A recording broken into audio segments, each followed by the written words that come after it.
ఏంటమ్మా నువ్వు ఇంకా రాలేదు? నీకోసం వండిన వంటలన్నీ చల్లారిపోతున్నాయి. దగ్గరలో ఉన్నానమ్మా, వచ్చేస్తున్నాను. సరే త్వరగా వచ్చేయమ్మా.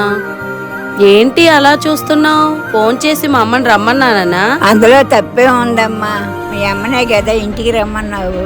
ఆపు నీ డ్రామాలు. నీ గురించి నాకు తెలియదు అనుకుంటున్నావా? అయినా మా అమ్మ ఎప్పుడో నెలకోసారే వస్తది. నీలా 365 రోజులు ఇంట్లో కూర్చొని కంచాలు కంచాలు తెందు. నానా పండు, ఏంటి? అమ్మమ్మ వస్తుంది, వెళ్ళి డ్రింక్ పట్రా. ఆవిడ గారు నీకమ్మ, నాకు కాదు. ఏంట్రా పగురు? పెద్ద చిన్న లేదా? అవును, మరి పెద్దవాళ్ళతో ఎలా మాట్లాడాలో నిన్ను చూసే నేర్చుకోవాలి. ఏంటి నువ్వు మాట్లాడేది? మీ నాన్నమ్మ గురించేనా? నాకు తెలుసు ఆవిడ బుద్ధి. నా గురించి ఉన్నది లేనిది చెప్పిందా? ఇంకా ఆపమ్మ చాలు. నువ్వు నాన్నమ్మతో మాట్లాడింది మొత్తం నేను విన్నాను. అమ్మ ఒకటి చెప్పు, నానమ్మ ఎప్పుడైనా నిన్ను కోడల్లా చూసిందా?